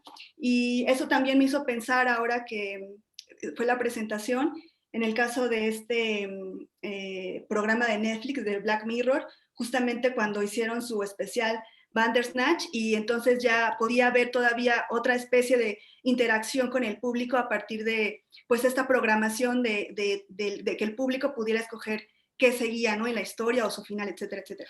Entonces, a mí me surgen muchas preguntas, pero en el sentido quizá más cercano a mi tema. Lo que sí es que me parece que yo por lo menos no había considerado puntualmente al público. No es que lo descartara, pero me uno a lo que todos han comentado, no había tantas fuentes y en realidad tampoco era el objetivo de investigación. Sin embargo, a partir de esta presentación, pues sí me ha dado la pauta para pensar que valdría la pena integrar al público y plantearme seriamente cómo es que yo podría integrar a ese público, pensando en quizá otro tipo de fuentes o otro tipo de información en la cual pudiera basarme.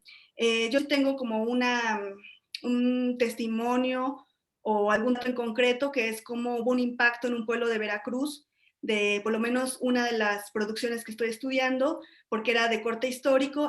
Yo trabajo concretamente telenovelas, entonces hacer algo histórico, como si hay al menos un testimonio de un directivo de Televisa diciendo que la gente se le acercó, diciendo que el personaje ficcional de la historia sí había existido, que había sido originario de ese pueblo. Entonces, quizá con ese tipo de testimonios, también con impresiones que dan otro tipo de públicos, de los propios historiadores, porque también hay, quizá no de mi periodo, pero insisto, son como que elementos que me hacen ya pensar dónde yo podría buscarle para poder conocer un poco de la impresión que tuvo el público, es decir, para no dejarlo de fuera, para tratar de hacerlo presente de alguna manera.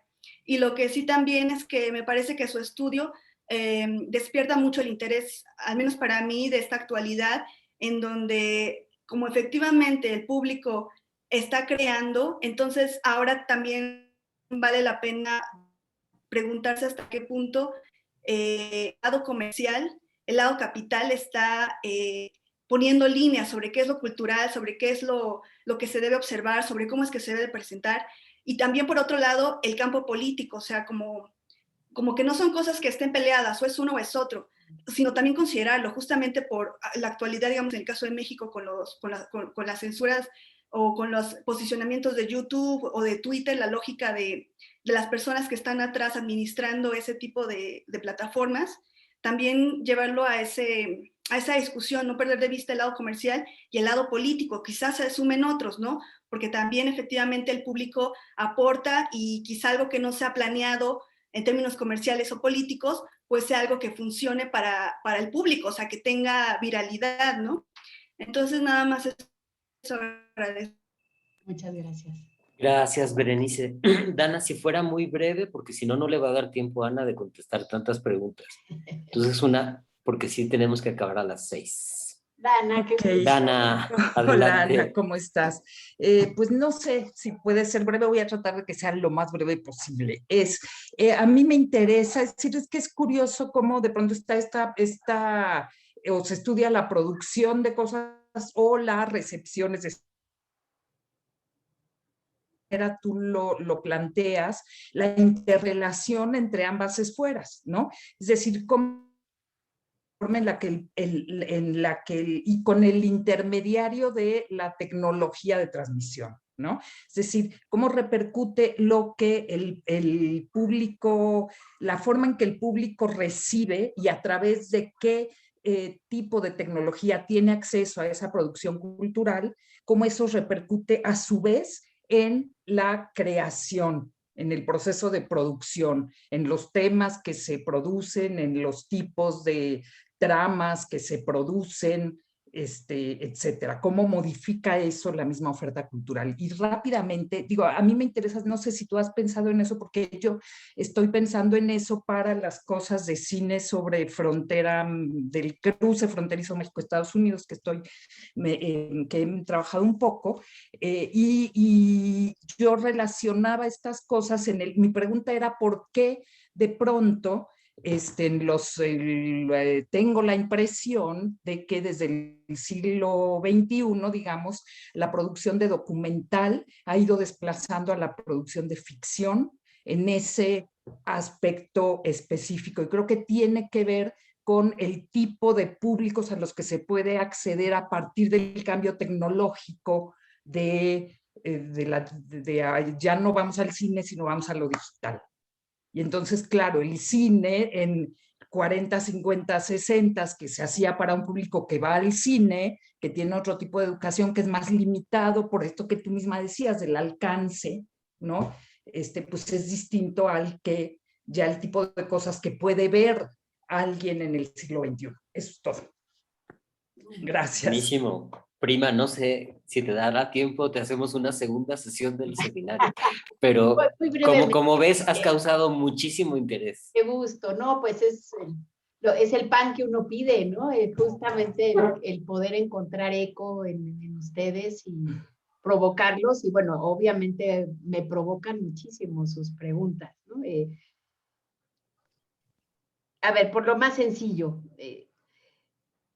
ciertamente los públicos vienen cambiando y yo misma me doy cuenta, por ejemplo, como en el libro de Ir al Cine, yo tengo todavía una sobrevaloración de lo que implica la espacialidad de la práctica de acceso cinematográfico en una sala de cine y lo que produce, ¿no? En términos de esto que les decía de la pedagogía de la alteridad y la riqueza del estar juntos con otros anónimos, pero a partir de lo que he continuado investigando, les voy a compartir 2 libros, no es publicidad, por se los voy a pasar, que es de Cines Latinoamericanos en Circulación, en busca del público perdido, y que Álvaro también conoce, el de Butacas, Plataformas y Asfalto, Nuevas Miradas al Cine Mexicano. Son 2 conjuntos de investigaciones que coordiné y que tienen trabajos muy distintos, pero muchos de ellos se van a explorar a los públicos digitales.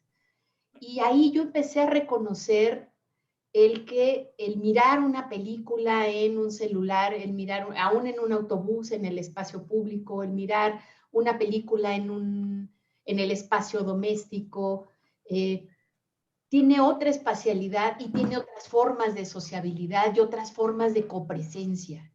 O sea, esta copresencia que yo ligaba a la presencialidad física en una sala, me parece que, bueno, de lo que hablaba es de una etapa de la copresencia, pero Uno puede ver ahora con las batallas de los usuarios por estirar las interfaces de las plataformas para que uno pueda compartir las listas de música que escucha, pueda ver películas junto con otros, pueda ver series, pueda opinar junto con otros. Nos habla de estas otras formas de buscar la sociabilidad en la digitalidad y que son igualmente intensas, ricas, complejas, ¿no? Entonces, sobre esta pregunta de Melissa, ¿no? De Sara, ¿no? Sobre la presencia del espacio. Bueno, creo que tenemos que transformar nuestra noción del espacio y creo que más que nunca el tema del ámbito doméstico, repensarlo, ¿no? Repensar lo que es el visionado individual y el visionado constreñido por la limitación del espacio, ¿no? Creo que hay muchos elementos que ahí nos van a transformar nuestra noción de lo que es la experiencia cinematográfica híbrida, ¿no? Que me parece que llegó para quedarse, ¿no? Creo que va a haber ahí algo que va a transformar nuestra manera de ser público de cine presencial y digitalmente, ¿no? Las pantallas simultáneas. O sea, creo que es otra forma del espacio, pero yo no creería que hay una audiencia desespacializada, sino multiespacializada en espacios distintos, muchos de ellos simultáneos, ¿no? Y respecto a lo que me preguntabas, Adrián, hay dos trabajos que yo te recomendaría que a mí me han parecido muy iluminadores. Uno es de Marina Mogilansky. Ella en este libro de cines latinoamericanos tiene un artículo que me pareció, bueno, así fascinante, que se llama, aquí te lo digo, Las pantallas esquivas, presencias latinoamericanas en las plataformas audiovisuales. Y ella muestra eso, ¿quién puede, por ejemplo, ser público de cine latinoamericano en las plataformas digitales? Y hace una cosa genial, que es pedirle a espectadores de distintos países latinoamericanos que vayan tomando imágenes de lo que les muestra la plataforma a lo largo de una serie de tiempos.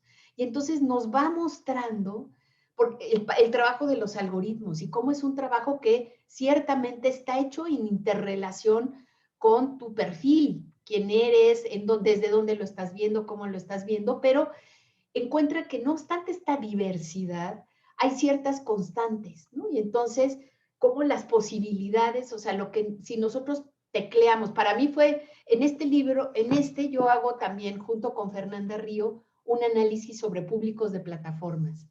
Y para mí, bueno, primero me empezó a dar terror, porque yo empezaba a ver Netflix, que yo en ese entonces veía muy poco plataformas, y de repente, o sea, a partir de la observación, el algoritmo captó que a mí me interesaba el cine mexicano.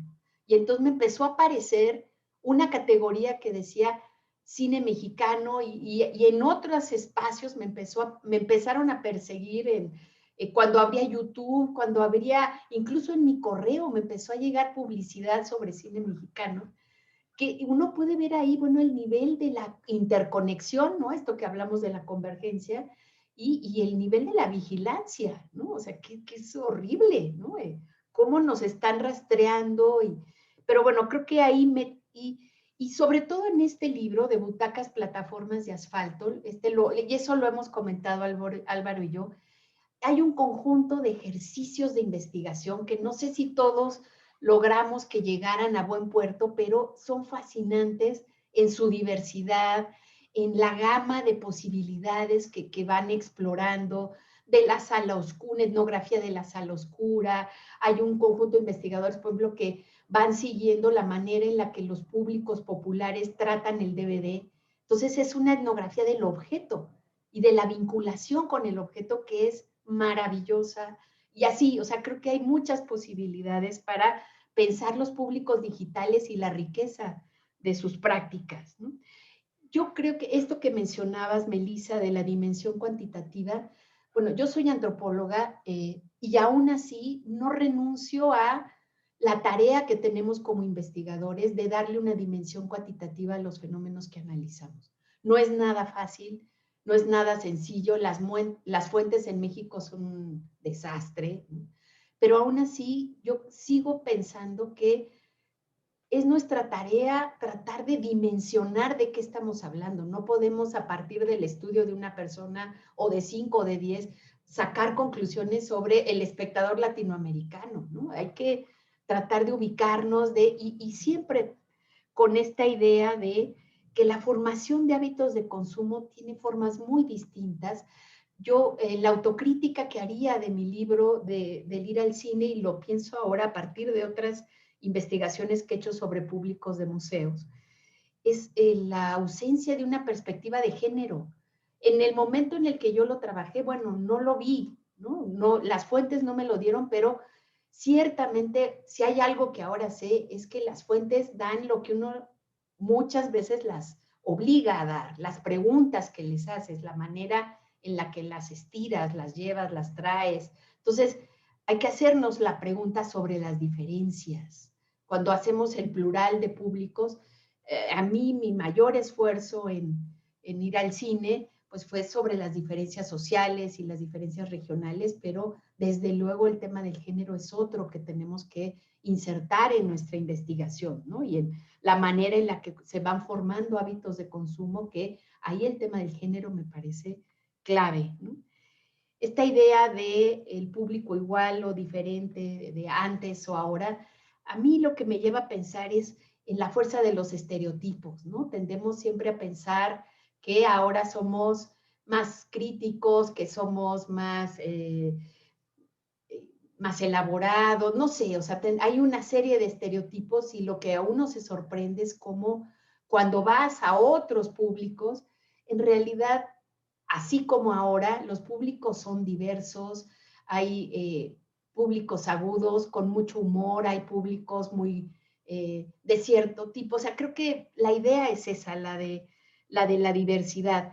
Ciertamente la crónica periodística puede ser una fuente muy rica, pero hay que siempre ubicarla, porque lo que uno encuentra en la crónica periodística, respecto a lo que preguntaba Sara, muchas veces también es un deber ser, ¿no?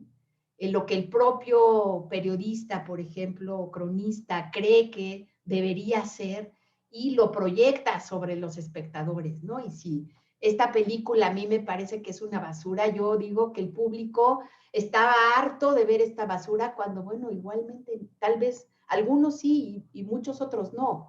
Entonces hay que siempre cruzarla, ¿no? Esto que mencionabas de cómo hay que cruzar la información, ¿no? Esto que mencionas, Elmi, ¿es? Sí, del riesgo de acceder a un solo tipo de público y pensar que ese es el público, yo lo he vivido ahora muy claramente, porque con la pandemia, una de las mayores posibilidades para nosotros como investigadores es el de las encuestas de Google, ¿no? Entonces, lanzamos la encuesta, ¿no? Y pensamos, bueno, que los que nos contestan es el universo cuando uno ve, bueno, ¿quién puede contestar una encuesta de Google? ¿Quién tiene internet? ¿Quién tiene las habilidades para manejarse? Entonces, no digo que no sirvan, pero nos hablan de un público muy particular, ¿no? En un número de una revista que está en línea que se llama Conectando Audiencias, que les recomiendo, tiene muchos números bien interesantes. En el último me invitaron a hacer un análisis de la encuesta que sacó la UNAM, que se llama erróneamente Encuesta Nacional de Consumos Culturales o de Prácticas y Consumos Culturales. Y justo lo primero que yo señalaba al acercarme a los datos de la encuesta, Elmi, es que de ninguna manera podemos pensar que es una encuesta nacional. O sea, me parece muy valioso el ejercicio, pero para entender a públicos asiduos del campo cultural, que es muy importante conocerlos, pero no es el universo.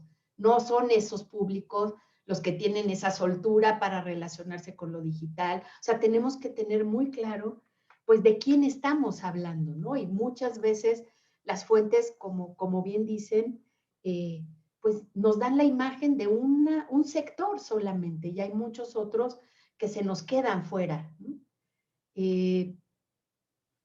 Respecto a los produsuarios, sí, yo creo que es todo un reto conocerlos, ¿no? Verlos en sus distintos ámbitos, ¿no? Esto del ejercicio que se hizo en Netflix, ¿no? Con Black Mirror, me parece que es un síntoma de cómo tratan de llegar a ese sector que no solamente quiere construir finales alternativos, sino que está ya haciendo versiones alternativas de Harry Potter, por ejemplo. Hay Harry Potter trans, hay Harry Potter niña, o sea, y que vemos, pues vemos esos públicos que están teniendo ahora 1000 recursos para moverse con una gran soltura y proponer versiones distintas, alternativas, discutirlas, ¿no? Yo creo que el tema de los públicos es un tema fascinante en el sentido de que es muy poco trabajado. Lo que preguntabas, Fernando, ¿no? En realidad, creo que sigue siendo un área muy poco analizada y que, bueno, tiene eso, o sea, el reto de que hay mucho que hacer, ¿no? Entonces, bueno, esta oportunidad que me dio Álvaro de conversar con ustedes, compartirles mi pasión por los públicos y bueno, que seguramente, y como bien lo han mostrado, es muy compartida por ustedes, bueno, pues es una oportunidad única para seguir conversando. Ana, pues esta ha sido una sesión de lujo, de verdad. Tu pasión coincide con nuestra preocupación y yo creo que sí marca un camino de cosas que se pueden hacer, ¿no? Yo creo que mis compañeros estarán de acuerdo. Pero vaya, yo insisto en lo que dije hace un momento, lo que tú demuestras es que es posible, o sea, que sí se puede trabajar con esto y de que ya no tenemos pretexto para escaquearnos del tema de pensar en la audiencia. Bueno, Entonces, pues... te comparto los libros en PDF porque yo creo que van a ser muy sugerentes. Genial, y los pongo en el drive del seminario. Muy bien. Oye, pues muchísimas gracias, No, Ana, pues de mucho veras. gusto y gracias a ustedes por la oportunidad de conocer sus trabajos y sus miradas y conversar. Pues estaría bien que regresaras alguna vez a nuestro Cuando seminario. terminemos la investigación de los públicos iberoamericanos del cine de la época de oro, podríamos hacer el ejercicio de mostrarles lo que encontramos, ¿no? Por favor, ya Lo tenemos que una funcionó cita. y lo que no. Buenísimo. Muy bien. Pues bueno, muchísimas gracias. Un aplauso para luego. clap, clap, clap, clap, clap. Una super sesión. Estén muy bien, hasta luego, ¿eh? Hasta luego. Muchísimas Adiós gracias. a todos. Muy bien. Gracias. Gracias, hasta luego. Gracias, hasta luego.